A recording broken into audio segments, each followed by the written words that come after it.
वरदं भक्तवत्सलं प्रसन्नार्तिहरं वन्दे स्मतृगामी नमावतु।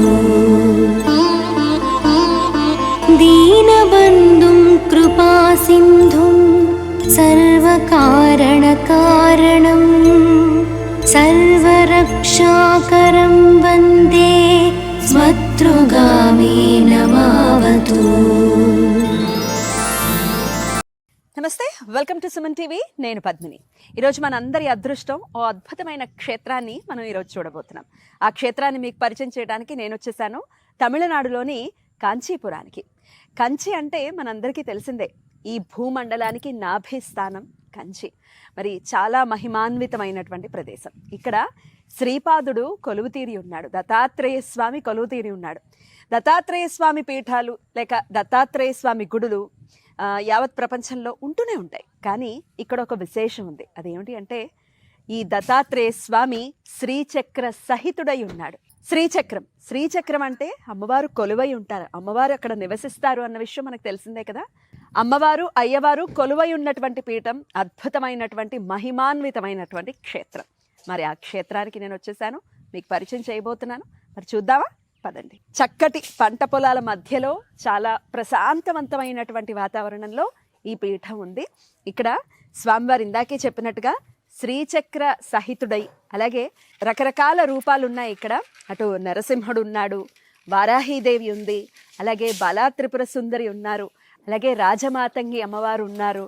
అలాగే ఈ క్షేత్రం అసలు శివుడికి సంబంధించినటువంటి క్షేత్రం. దీన్ని పునరుద్ధరించి అటు శ్రీపాదుడిని కూడా తీసుకొచ్చారు, దత్తాత్రేయ స్వామిని కూడా తీసుకొచ్చారు. మరొక్కసారి వివరంగా ఏ ఏ స్వరూపాల్లో స్వామి ఇక్కడ కొలువు తీరి ఉన్నారు అనేది ఒకసారి చూద్దాం రండి. మొదటగా ఇందాకే చెప్పుకున్నట్టుగా పంట పొలాల మధ్యలో చాలా ప్రశాంతవంతమైనటువంటి ఒక అద్భుతమైనటువంటి ప్రదేశం అని ఖచ్చితంగా చెప్పుకోవచ్చు. ఎందుకంటే అడుగుపెట్టిన మరుక్షణమే మనసు ప్రశాంతంగా మారింది.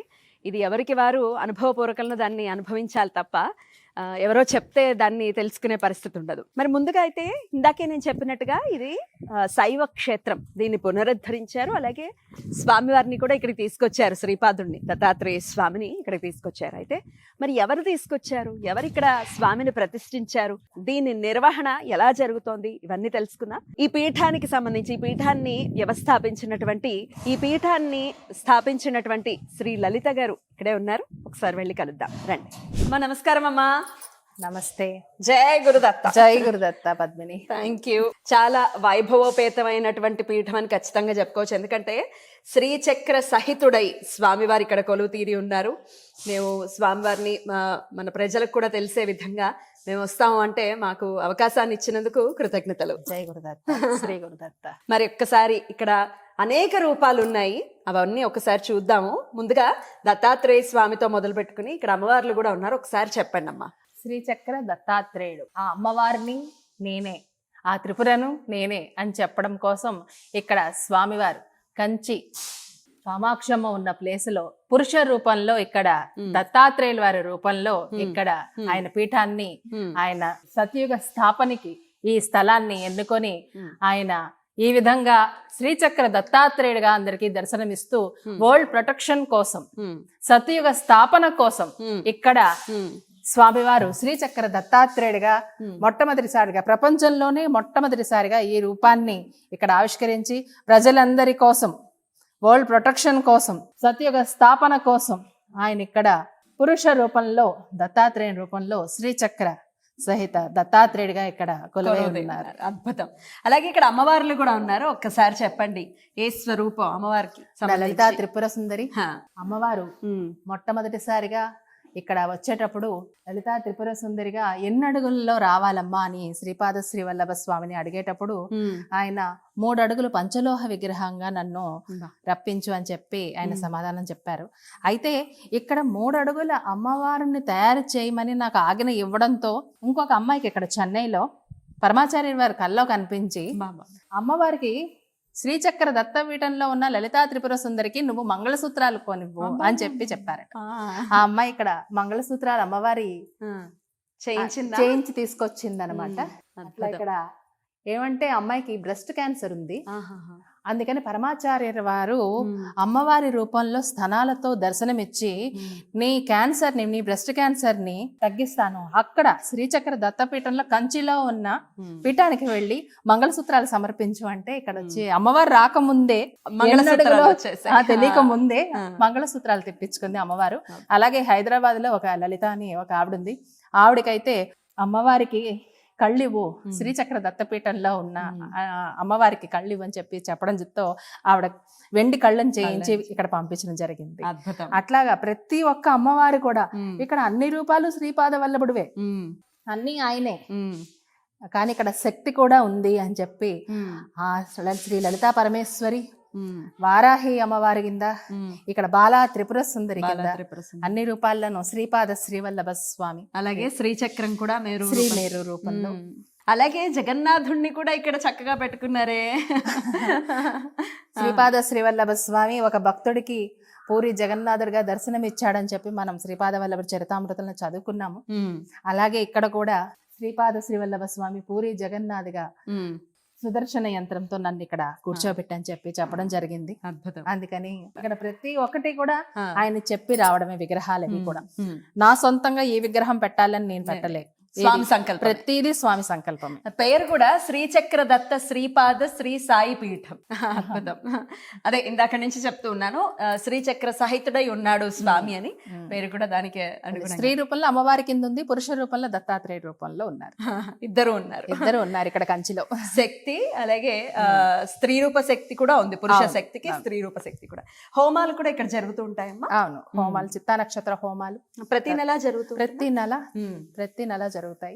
విశేషమైన రోజుల్లో విశేషంగా జరుగుతుంటాయి అన్నమాట. అద్భుతం. ఇంకా స్వామి వివిధ రూపాల్లో కూడా ఉన్నారు కాబట్టి అవన్నీ ఒక్కసారి మేము వీక్షించి వస్తాం తప్పకుండా. ముందుగా మొదలు పెట్టుకుంటే ఇక్కడ లక్ష్మీ నరసింహ సరస్వతిగా ఇక్కడ కొలువుదీరు ఉన్నారు స్వామి. అయితే స్వామి రౌద్ర స్వరూపం, కానీ ఇక్కడ చక్కగా చిరునవ్వు చిందిస్తూ ఉన్నారు. ఎందుకంటే ఇక్కడ ప్రతి ఒక్కటి కూడా శ్రీపాద శ్రీవల్లభ స్వామి రూపాలే కాబట్టి శ్రీపాద వల్లభ స్వామి చరితామృతంలో మనం చదువుకుంటాము 32 నరసింహ అవతారాల గురించి.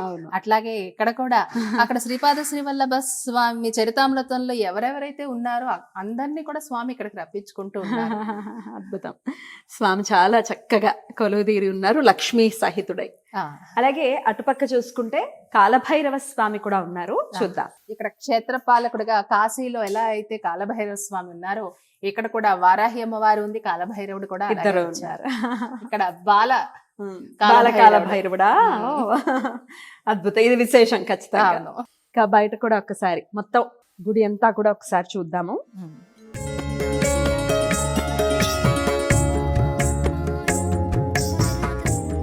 అద్భుతం అమ్మా. ఇక్కడ పంచాయతనం లాగా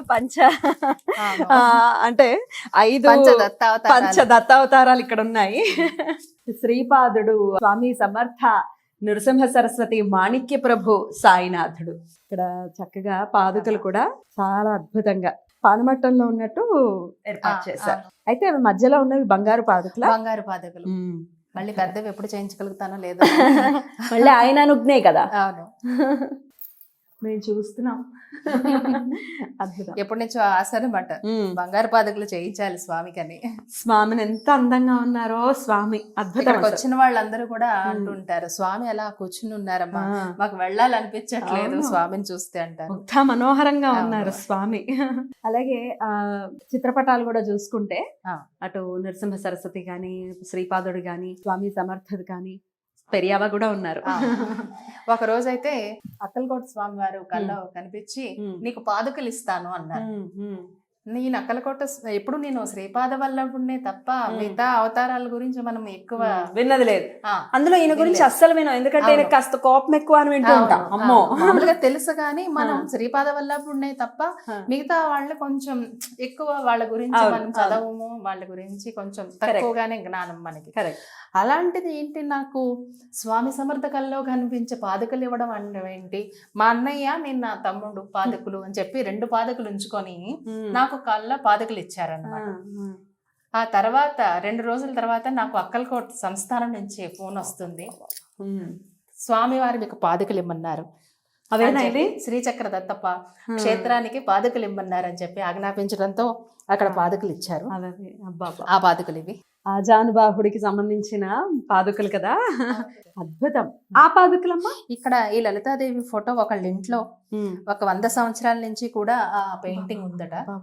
ఆ పూజ చేసే ఆవిడ ఒక మందిరానికి నా ఫోటో వెళ్తుంది అని చెప్పి ఒక 10 సంవత్సరాల ముందు చెప్పిందట. అట్లాగా మనం దత్తపీఠం చెన్నైలో పెట్టినప్పుడు ఒక ఆవిడ తీసుకొచ్చి ఇచ్చారన్నమాట. అట్లాగా ఇక్కడ ప్రతి ఒక్కటి కూడా అద్భుతమే. అప్పుడు నరసింహస్వామి అవతారం అంటే నాకు చాలా ఇష్టం.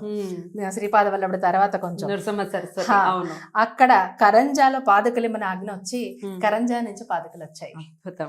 నరసింహ సరస్వతి స్వామి వారి పాదుకలు కూడా ఇక్కడ వచ్చాయి. ఆ తర్వాత మాణిక్య ప్రభువి. మాణిక్య ప్రభు సంస్థానంలో ఇప్పుడు 5వ తరం నడుస్తుంది. అక్కడి నుంచి కూడా స్వామివారి ఆజ్ఞ ప్రకారం ఈ సంస్థానానికి పాదుకలు ఇవ్వడం జరిగింది. ఎంత బాగున్నాయో పాదుకలు, అందంగా ఉన్నాయి. సమాధి మీద స్వామివారి బృందావనం పైన పెట్టి అభిషేకం చేసి ఆ 5వ తరం వాళ్ళు నాకు పాదుకలు ఇవ్వడం జరిగింది అన్నమాట. ఇక్కడ తర్వాత గజానన్ మహారాజ్ స్వామి వారు కల్లో కనిపించి పాదుకలు ఇస్తానని చెప్పి అక్కడ సంస్థానం నుంచి కూడా పాదుకలు వచ్చాయి. అద్భుతం. ఆయన గజానన్ మహారాజ్. ఓకే, నేను ఆయన స్వామి సమర్థ అనుకుంటా. ఆయన కూడా దత్తావతారమే. అవును. అక్కడ తర్వాత భూషావాల్ అని చెప్పి అక్కడ ఒక పీఠం ఉంది, దత్తాత్రేయ వారి పీఠం. అక్కడ ఆయనకి గిరినార్ నుంచి 2 పాదుకలు ఆయనకి ఇచ్చారు ఆ స్వామీజీకి. బ్రహ్మానంద స్వామీజీ అని చెప్పేసి ఆయన పేరు.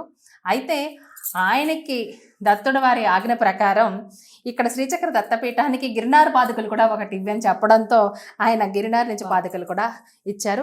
ఆ పక్కనే కురువాపురం పాదుకలు కూడా ఉంటాయి, బుజ్జి ఉన్నాయి. ఆ కురువాపురం పాదుకలు ఎలా వచ్చాయంటే, పిఠాపురంలో నేను కూర్చొని ఉంటే ఎవరో ఒక ఆయన తెచ్చి నా చేతిలో అమ్మా ఇది కురువాపురం పాదుకలు అమ్మ అని పెట్టేసి వెళ్ళిపోయారు.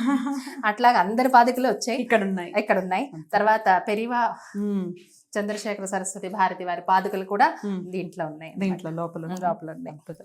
తర్వాత సాయిబాబా వారి పాదుకలు లేవే అనుకుంటూ ఈసారి పాలరాతితో వచ్చేసాయి. బాయాజీ అమ్మ అక్కడ పాదుకలు ఇంగ్లాండ్ ఇవ్వడానికని 2 తయారు చేసి పెట్టారట స్వామి వారికి. ఆ తరం వాళ్ళు ఇప్పుడు పూజ చేస్తూ ఉన్నారు. పోయిన సంవత్సరం గురు పౌర్ణమి రోజు ఈ శ్రీచక్ర దత్తపీఠానికి పాదుకలు ఇమ్మని చెప్పి ఆజ్ఞ ఇవ్వడంతో ఆ పాదుకలు ఇక్కడికి వచ్చాయి. సాయిబాబా వారి పాదుకలు కూడా ఇక్కడ రావడం జరిగింది. ఇక్కడ అన్ని విశేషాలే. అవును, ఏదో పెట్టేయటం, ఏదో అలంకారప్రాయంగా పెట్టడం కాదు, వాటంతట అవి వచ్చి ఆయనకి ఏం కావాలో అవి రప్పించుకున్నాడు, తెప్పించుకున్నాడు. ఇంతకీ నేను ఆ క్షేత్రాలన్నీ కూడా నేను చూడలేదు, ఎప్పుడు కూడా వెళ్ళడం, పాదుకలు ఇవ్వడం, అవి ఇక్కడికి వచ్చి అవి పూజలు అందుకోవడం. స్వామి తండ్రి ఇంకేమేమి స్వరూపాలు ఉన్నాయి? ఇక్కడ ఆంజనేయ స్వామి వారు ఉన్నారు. ఆంజనేయుడు ఇక్కడ ఆంజనేయ స్వామి అహోబిలం నుంచి వచ్చారు. అహోబిలంలో స్వామివారిని తయారు చేయించే ఒక మందిరం కోసం చాలా రోజులు అయిందనమాట. కానీ ఆయన ప్రతిష్టకి ఆ గుడిలో వెళ్ళలేదు. అప్పుడు గాణగాపురంలో ఒక బాబా భక్తులు ఆయన ఇక్కడికి మన ఆజ్ఞ వచ్చిందని చెప్పేసి ఆయన మొత్తం అహోబిలం నుంచి ఇక్కడికి తీసుకొచ్చారు. మీ అంతటి మీరు ఇది అనుకుని చేసి ఏది కాదు, ఏ ఒక్క విగ్రహం గానీ, ఏ ఒక్క రూపం. నేను శ్రీపాద శ్రీవల్లభుడిని, దత్తాత్రేయుడిని, సాయిబాబా వారిని మాత్రం అనుకున్నాను, లలితా పరమేశ్వరిని అనుకున్నాను. కానీ వాళ్ళంతా వాళ్ళే వచ్చారు, అందరూ కూడా వాళ్ళంతా వాళ్ళే వచ్చారు. ఇక్కడ కూడా ఉన్నాయి. ఇక్కడ స్వామివారి పాదుకలు. అయితే ఈ మందిర నిర్మాణం జరిగినప్పుడు అక్కడ ఈశ్వరుడు గుడి 1000 సంవత్సరాల క్రితం గుడి కట్టామని చెప్పాము కదా. దాని తర్వాత స్వామివారి స్థలం చూపించి ఈ స్థలం కొనమని చెప్పారు. అప్పుడు ఈ స్థలం కొన్నాం. కొన్న వెంటనే గణపతిని, దత్తుల వారిని గాణగాపురం నుంచి ఒక స్వామీజీ తీసుకురావడం జరిగింది. ఆయనకి 80 సంవత్సరాలు. ఆయన కొంచెం కూడా కష్టం లేకుండా మోసుకొని వచ్చారు. బరువు ఉంటాయి కదా రాతి విగ్రహాలు కదా. అవును. అయితే ఒక 20 సంవత్సరాల క్రితం కాకినాడలో ఒక అమ్మవారు నాకు అంటే వాక్కులా వచ్చింది ఆవిడకి. అప్పటికి ఇంకా మందిర నిర్మాణం గాని అది అసలు ఏమీ ప్లాన్ లేదు, ఇంకా చిన్న వయసే కదా అప్పుడు. అయితే అప్పుడు ఆ అమ్మవారు వాక్కు వచ్చినప్పుడు, నువ్వు గుడి కడతావు, నువ్వు గుడి కట్టేటప్పుడు నీతో పాటు ఒక అమ్మవారు, ఒక నాగం నీతో వస్తుందని చెప్పింది అనమాట. అది ఎలా వస్తాయో కూడా మనకి తెలియదు. అయితే మందిర నిర్మాణం చేపట్టి ఇక్కడ భూమి పూజ చేసే రోజు మా ఇంటి దగ్గర ఒక భవానీమన్ గుడి అని ఉంది. ఆ గుడిలో నుంచి ఆ పూజారి గారు పిలిచి, లలిత నీతో పాటు అమ్మవారు నాగదేవత వస్తుంది, తీసుకెళ్ళు అని చెప్పారు. అట్లాగా ఆవిడ పేరు చెంగాళమ్మ. శ్రీచక్ర సహితుడు అక్కడ ఉన్నాడు కదా, ఒకసారి చూద్దాం రండి. అద్భుతం. ఇక్కడ వరాహిదేవి చందనంతో ఉన్నారా అమ్మ? ఇవాళ మ్మ్. చందనం అలంకారం. ఆ, అబ్బా, ఒకళ్ళ పరిహారం కోసం అడిగితే స్వామి చందనం అలంకారం చేయించు అని చెప్పడం ఎటువంటి జరిగింది. పరిహారాలు? అంటే వాళ్ళకి పెళ్లి అవ్వట్లేదు, మ్మ్. అందుకని వారాహిదేవికి ఇక్కడ చందన కాపు వేయమని చెప్పి ఆజ్ఞ అవడంతో వాళ్ళు ఈ రోజు చందనాన్ని అలా చేస్తారు. దాని తర్వాత ఇది ప్రసాదంగా వితరణ ఉంటుందా? అందరికి ఇస్తారు. అద్భుతం. అలాగే బాలా త్రిపుర సుందరి అంతేనా? అవును. శ్రీ విద్యలో ముందుగా వచ్చేది బాలా త్రిపుర సుందరి మంత్రం. అయితే ఒక రోజు నాకు స్వప్నంలో ఒక మందిరంలో బాలా త్రిపుర సుందరి కూర్చుందనమాట. అక్కడ పక్కనే గంగా నది ప్రవహిస్తుంది. ఇది ఏంటిది, ఏం నది అంటుంటే గంగా నది అని చెప్పి పక్క నుంచి ఒక అఘోరి చెప్పుకుంటూ వెళ్ళిపోతున్నారు అనమాట. ఇక్కడేంటి బాలా ఉంది అంటే, అవును ఇక్కడ బాలా నేనే ప్రతిష్ఠించానని చెప్పేసి వెళ్ళిపోయారు. అయితే ఆయన అవధూతని చెప్పి నాకు తెలియదు, సిద్ధుడు అని చెప్పేసి నాకు తెలియదు అనమాట. ఆయన పేరు కార్యసిద్ధర్. ఆయన సమాధి చెంది ఆయన చాలా సంవత్సరాలు అయ్యింది. అయితే వాళ్ళ కోడలికి ఈ కార్యసిద్ధర్ వెళ్ళి ఈ పలానా శ్రీచక్ర దత్తపీఠం ఆవిడ యూట్యూబ్ లో ఇంటర్వ్యూస్ చేస్తూ ఉంటది అనమాట అందరినీ. ఈవిడ వెళ్ళి ఇంటర్వ్యూ తీసుకో, అక్కడికి నేను వెళ్ళాలి అని చెప్పారట స్వామి. అప్పుడు అన్ని మనకి శ్రీపాద వల్లభ స్వామి కదా, ప్రతిదీ కూడా ఆయనే చేయిస్తున్నాడు. అంతే. అట్లాగా ఆవిడ వచ్చింది. తమిళనాడులో అసలు తమిళ్ మాట్లాడి ఇంటర్వ్యూ చేయడం అనేది అది నేను ఫస్ట్ టైం అలా ఇచ్చారు. అట్లా తమిళనాడు వాళ్ళకి తెలిసింది. నిజంగా ఆయన హరిద్వార్ లో, ఇప్పుడు నా కల్లో హరిద్వార్ లో ఉన్నాను బాలా అని చెప్పింది కదా, ఆ కార్యసిద్ధి హరిద్వార్ లో బాలా త్రిపుర సుందరికి మందిర నిర్మాణం చేశారు. అయితే ఇక్కడ బాలా త్రిపుర సుందరి అలా రావడం జరిగింది. అలా వచ్చినప్పుడు బాలా త్రిపుర సుందరి ఇక్కడ మాల వేసాం కదా మనం, ఈ మాల వేసినప్పుడు బాలా త్రిపుర సుందరి ప్రతిష్ఠ జరిగేటప్పుడు అమ్మవారి చెవులో వెళ్లి పేరు చెప్పాలి. బాలా త్రిపుర సుందరి, బాలా త్రిపుర సుందరి అని 3 సార్లు పేరు చెప్పాలి. అయితే అందరూ చూస్తూ ఉండగా నేను వెళ్ళి ఇలా వంగుంటున్నాను అనమాట. కొంచెం ముందుకు వెళ్ళి చెప్పాలి కదా, అమ్మవారి చెవులో చెప్పాలి అన్నమాట పేరు. అయితే ఈ మాల ఇలా కిందకి జరుగుతుంది కదా ఎక్కడైనా సరే, ఈ చెవు నుంచి ఇలా పైకి జరిగింది. ఇప్పుడు చెప్పు నాకు అన్నట్టు అందరూ చూస్తూ ఉండగా ఆ మహిమ ఈ బాలమ్మవారు చేసింది. ఈవిడికి చెమటలు పడుతూ ఉంటాయి. అయ్యో బాబోయ్, అవును కనపడుతుంది, చెమటలు పడుతూ ఉంటాయి ఆవిడకి. బాబోయ్. ఇక్కడ అందరూ మాట్లాడుతూ ఉంటారు, అన్ని దైవాలు కూడా మాట్లాడుతూ ఉంటాయి ఇక్కడ. ఒక్కొక్కటి చెప్తూ ఉంటే రాజమాతంగి అమ్మవారు. పోయిన గురు పౌర్ణమి రోజు స్వామి రాజమాతంగిగా వచ్చారు. ప్రతిష్ఠ ఆ రోజే జరిగిందనమాట. చిరునవ్వులు చిందిస్తుంది మా సరస్వతి మాత, వాగ్దేవి ఆవిడే, సరస్వతి ఆవిడే, మాతంగి. అద్భుతం. కొలువు తీరి ఉన్నాడు. అలాగే అనఘాలక్ష్మి అమ్మ, అనఘాలక్ష్మి సహిత శ్రీచక్ర దత్తాత్రేయ స్వామి. ప్రపంచంలోనే మొట్టమొదటిసారిగా శ్రీచక్ర దత్తాత్రేయ రూపం. ఇలా హృదయం స్థానంలోనే మొత్తం అసలు శ్రీచక్రాన్ని ఎలా చక్కగా చేయించారు. ఇట్లాగే పదే పదే ఆ రూపం చూపించి ఇలాగా నన్ను ప్రతిష్ఠించని చెప్పి ఆజ్ఞాపించడంతో స్వామివారిని ఇలా ప్రతిష్ఠించడం జరిగింది. అద్భుతం అండి, అద్భుతం. దాని కిందనే మళ్ళీ సాయిని కూడా. ఇట్లాగే గిరినార్ గురించి ఇక్కడ చెప్పాలి. ఎందుకంటే గిరినార్ లో ఉన్న పీఠాధిపతి గారు మహేష్ బాబు గారు, ఆయనే మెయిన్ ఇప్పుడు గిరినార్ పీఠాధిపతి. అయితే ఆయన నా గురించి అక్కడ మాట్లాడారట. ఇక్కడి నుంచి భక్తులు అక్కడికి వెళ్ళారు, గిరినార్ వెళ్ళారు. వెళితే ఆయన నా గురించి ఏదో మాట్లాడారట. అయితే వాళ్ళు అన్నారు, అమ్మ మీరు తప్పకుండా గిరినార్ వెళ్ళాలి అని. వీళ్ళు అక్కడ ఉన్న సంగతి నాకు తెలియదు, ఆ స్వామి అక్కడ నా గురించి మాట్లాడిన సంగతి నాకు తెలియదు. మా గురువు గారు నేను ట్రైన్ లో ఉన్నాం గిరినార్ వెళ్తాం. కరెక్ట్ గా ఆ టైంలో నాకు ఫోన్ వస్తుంది, అమ్మ గిరినార్ పీఠాధిపతి మిమ్మల్ని మీ గురించి మాట్లాడారు, మీరు వెళ్ళి ఆయన కలుసుకోండి అన్నారు. నేను ఇప్పుడు ఎక్కడికి వెళ్తున్నాను అనుకుంటున్నాను, గిరినార్ వెళ్తున్నాను మా గురువు గారితో. అసలు ఇక ప్రతి అడుగులోనూ ఆయనే చెప్తే ఆయన నన్ను ఫేస్బుక్ లో చూసారట. చూసి దత్తుడు ఏమంటున్నాడు, నీ శ్రీచక్ర దత్తాత్రేయుడు అని చెప్పి అడిగారు.